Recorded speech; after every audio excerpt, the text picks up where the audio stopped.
بسم اللہ والحمد للہ والصلاۃ والسلام علی ابی القاسم محمد ابن عبداللہ خاتم النبیین۔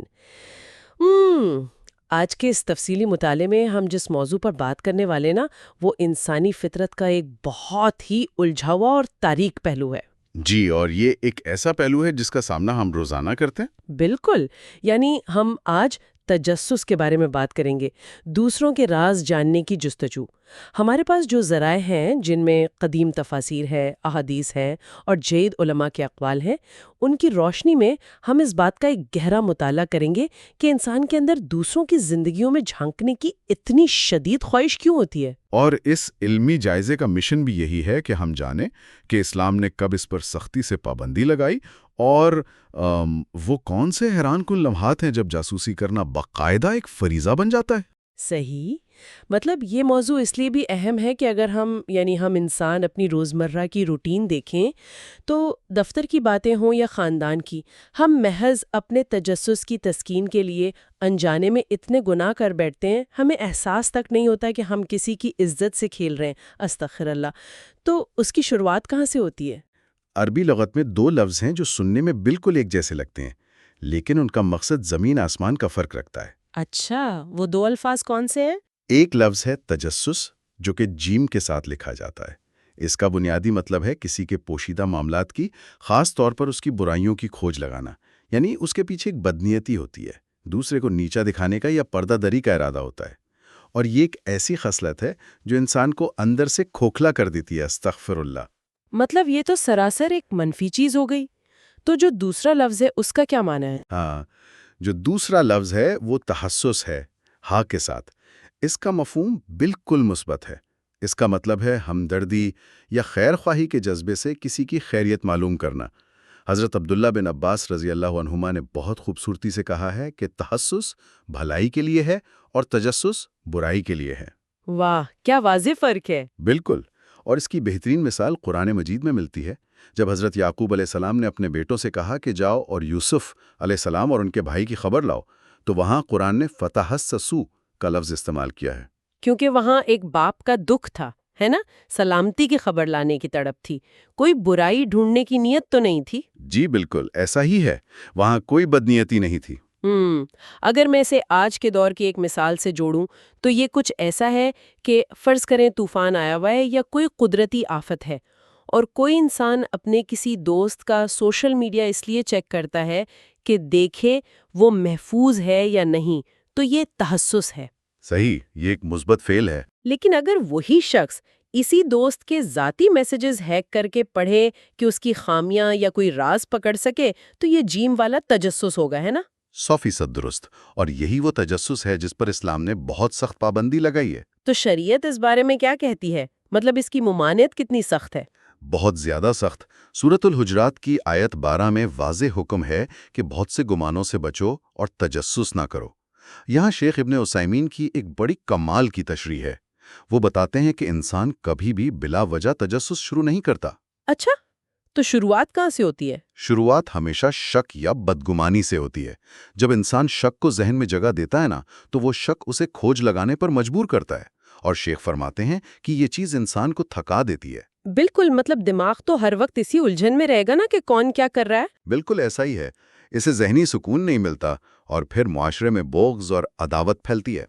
اور اگر ہم احادیث کی طرف آئیں تو ایک بڑی سخت حدیث ہے۔ رسول اللہ صلی اللہ علیہ وسلم نے فرمایا، اے وہ لوگ جو زبان سے ایمان لائے ہو مگر دل میں ایمان داخل نہیں ہوا، مسلمانوں کی غیبت نہ کرو اور ان کے عیوب کے پیچھے نہ پڑو۔ یہ تو واقعی لرزہ خیز ہے۔ مطلب اس منافقت پر تو انسان کو پناہ مانگنی چاہیے، استغفر اللہ۔ جی، اور اس کی وارننگ دیکھیں، جو دوسروں کے عیب ڈھونڈے گا اللہ اس کے عیب ظاہر کر دے گا، یہاں تک کہ اسے اس کے گھر کے اندر اس کے اپنے بستر پر رسوا کر دے گا۔ اللہ اکبر۔ لیکن یہاں میرے ذہن میں ایک سوال آتا ہے۔ جی پوچھے۔ دیکھیں، اگر کوئی شخص صرف اپنی حفاظت کے لیے دوسروں کے بارے میں جاننا چاہے تو اس میں کیا حرج ہے؟ یا چلے اگر کوئی لیڈر ہے، کوئی حاکم ہے، وہ سوچے کہ میں معاشرے کو بچانے کے لیے لوگوں پر نظر رکھوں، تو یہ تو ایک طرح سے دفاع ہوا نا؟ یہ ایک بہت عام سوچ ہے، لیکن اس کا جواب ہمیں ایک اور حدیث سے ملتا ہے۔ اگر کوئی حاکم یوں ہی بلا وجہ لوگوں پر شک کرے اور ان کے راز کھودنے لگ جائے تو وہ معاشرے کو تباہ کر دیتا ہے۔ حدیث میں امیر کے بارے میں واضح وارننگ ہے کہ اگر وہ لوگوں میں شک تلاش کرے گا تو انہیں بگاڑ دے گا۔ یعنی وہ ایک طرح کا عدم اعتماد پیدا کر دے گا۔ بالکل، جب ریاست بلا وجہ جاسوسی کرتی ہے تو لوگ جھوٹ بولنا شروع کر دیتے ہیں۔ معاشرے کا وہ جو ایک اعتماد کا رشتہ ہوتا ہے نا، وہ ختم ہو جاتا ہے۔ صحیح۔ قانون تو بہت واضح ہے، لیکن کیا تاریخ میں لوگوں نے واقعی اس پر عمل کیا؟ مطلب طاقت جب ہاتھ میں ہو تو کیا حکمران ان اصولوں پر قائم رہتے تھے؟ یہ سب سے دلچسپ حصہ ہے۔ ابتدائی اسلامی دور کے عظیم رہنماؤں کی عملی زندگی دیکھیں۔ حضرت عمر فاروق رضی اللہ عنہ کا واقعہ لے لیں۔ وہ ایک طاقتور خلیفہ ہے نا؟ جی بالکل، آدھی دنیا پر حکومت تھی ان کی۔ تو انہیں ایک رات پتہ چلتا ہے کہ ابو معجن الثقفی اپنے گھر میں محفل لگائے بیٹھے ہیں اور شراب پی جا رہی ہے۔ حضرت عمر اچانک ان کے گھر میں داخل ہو جاتے ہیں۔ اب مجرم رنگے ہاتھوں پکڑا گیا ہے، لیکن وہ خوفزدہ ہونے کے بجائے حضرت عمر کی آنکھوں میں آنکھیں ڈال کر کیا کہتا ہے؟ کیا کہتا ہے؟ وہ کہتا ہے، اے امیر المومنین، اللہ نے آپ کو تجسس سے روکا ہے اور آپ نے وہ کیا ہے۔ واہ، کوئی عام بادشاہ ہوتا تو شاید وہیں اس کا سر قلم کروا دیتا۔ بالکل، لیکن حضرت عمر غصے میں نہیں آئے۔ انہیں اسی وقت احساس ہوتا ہے کہ انہوں نے واقعی قانون الہی کی خلاف ورزی کر دی ہے، اور وہ فوراً پیچھے ہٹ جاتے ہیں۔ استغفر اللہ۔ انہوں نے اپنی غلطی مانی اور خاموشی سے واپس لوٹ آئے۔ یہ کتنا حیران کن ہے۔ ایک حکمران کے لیے قانون کی پاسداری کی اس سے بڑی کیا مثال ہوگی؟ اور صرف یہی ایک واقعہ نہیں ہے، ایک اور واقعہ بھی ہے۔ جب حضرت عمر اور حضرت عبد الرحمن بن عوف رات کا پہرا دے رہے تھے تو انہیں ایک گھر سے گانے بجانے کی آواز آئی۔ وہ اس کی طرف بڑھے، لیکن پھر دروازے پر رک گئے۔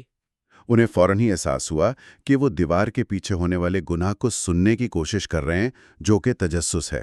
انہوں نے کہا کہ ہم نے وہ کر لیا ہے جس سے ہمیں روکا گیا تھا، اور وہ لوگوں کو ان کے حال پر چھوڑ کر واپس آ گئے۔ کمال ہے۔ اچھا، اساتذہ کا بھی تو ذکر ہے نا ہمارے ذرائع میں۔ حضرت ابن مسعود کا ایک واقعہ؟ جی، ابن مسعود رضی اللہ عنہ کے پاس ایک شخص کو لایا گیا جس کی داڑھی سے باقاعدہ شراب ٹپک رہی تھی۔ تو ثبوت تو بالکل سامنے تھا۔ بالکل سامنے تھا۔ لانے والوں نے کہا اس نے شراب پی ہے، لیکن ان کا تاریخی جملہ سنیے۔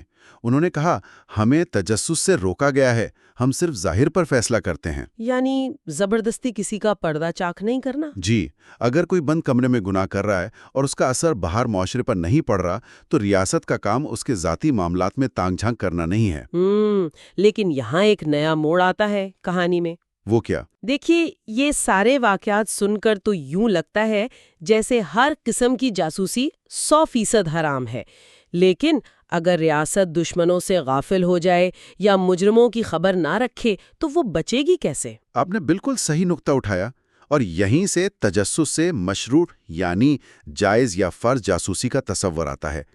ہر جاسوسی حرام نہیں ہے۔ اچھا، تو جائز کب ہوتی ہے؟ جب کسی ریاست یا معاشرے کو بچانا مقصود ہو۔ مثال کے طور پر دشمنوں کے خلاف ریاستی جاسوسی۔ جنگ خندق کا موقع یاد کریں، مدینہ چاروں طرف سے گھرا ہوا تھا۔ جی، اور اندر سے بھی بغاوت کا خطرہ تھا۔ بالکل، بنو قریظہ کا خطرہ۔ تو وہاں نعیم بن مسعود رضی اللہ عنہ کا کیا کردار تھا؟ انہوں نے کافروں کے لشکر کے اندر جا کر ان کا اتحاد توڑا تھا۔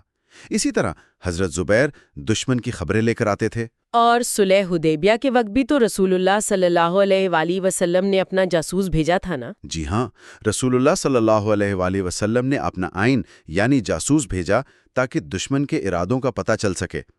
یہ سب ملکی دفاع کے لیے فرض ہے۔ تو یہ تو ہو گئی جنگی حالت، لیکن اگر اندرون ملک جرائم کا خدشہ ہو تو؟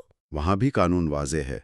اگر یہ یقین ہو جائے کہ کوئی شخص کسی کو قتل کرنے والا ہے یا زنا جیسا کوئی بڑا جرم کرنے والا ہے جس سے معاشرہ تباہ ہوگا، تو ریاست کے لیے تجسس فرض ہو جاتا ہے۔ ریاست مجرموں پر کڑی نظر رکھ سکتی ہے، کیونکہ اگر قتل، زنا یا اس طرح کے سنگین جرائم کو نہ روکا جائے تو انسانیت تباہ ہو جائے۔ استغفر اللہ۔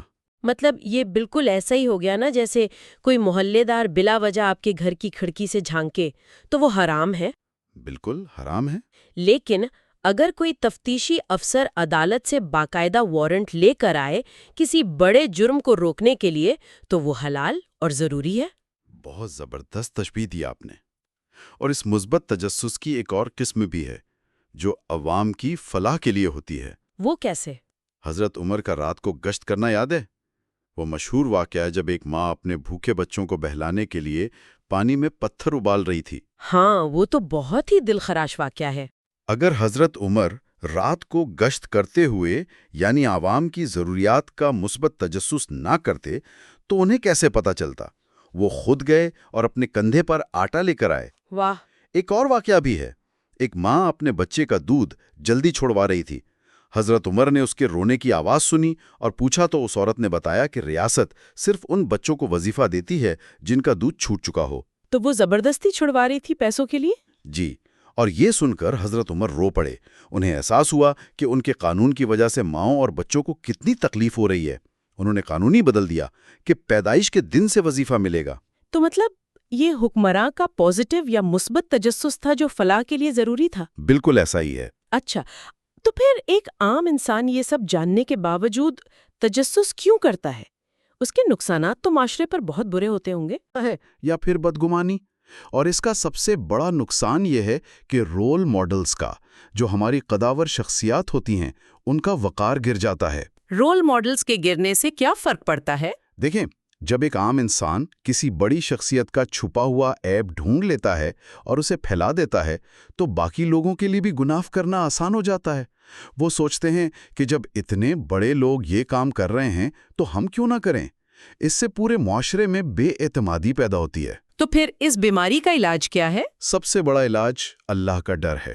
یہ خوف کہ اگر میں نے کسی کے عیب کھولے تو اللہ بدلے میں میرے عیب کھول دے گا۔ حدیث ہے، انسان کے اسلام کی خوبی یہ ہے کہ وہ ان چیزوں کو چھوڑ دے جو اس سے تعلق نہیں رکھتی۔ تو کیا ہم کہہ سکتے ہیں کہ یہ اصول آج کے دور کی جو ماڈرن ٹرم ہے، مائنڈ یور اون بزنس، اس کی سب سے بہترین اور قدیم شکل ہے؟ آپ نے بالکل صحیح پہچانا۔ اپنی اصلاح میں مصروف رہنا دوسروں پر نظر رکھنے سے کہیں بہتر ہے۔ جب ہم اپنے اندر کے چھپے ایوب کے بارے میں سوچیں تو ہمیں ڈرنا چاہیے کہ کہیں اللہ انہیں ظاہر نہ کر دے۔ استغفر اللہ۔ واقعی ہم اپنے اس طویل جائزے کو سمیٹتے ہوئے اس مقام پر پہنچے ہیں کہ اسلام پرائیویسی کا کتنا شدید دفاع کرتا ہے۔ بالکل، اور صرف تبھی اسے کراس کرنے کی اجازت دیتا ہے جب کوئی بہت بڑا نقصان روکنا ہو۔ ہمارے ذرائع میں ایک بہت خوبصورت شعر کا ذکر ہے۔ جی، وہ کیا ہے؟ شاعر کہتا ہے، لوگوں کے ان ایوب کو مت تلاش کرو جنہیں انہوں نے چھپا رکھا ہے، ورنہ لوگ تمہارے پردے چاک کر دیں گے۔ اور ایک بادشاہ کا قول بھی ہے کہ کاش عوام کی نظروں سے بچنے کے لیے ہم زمین کے اندر رہ سکتے۔ یعنی پرائیویسی کی اتنی اہمیت ہے انسان کے لیے؟ جی بالکل۔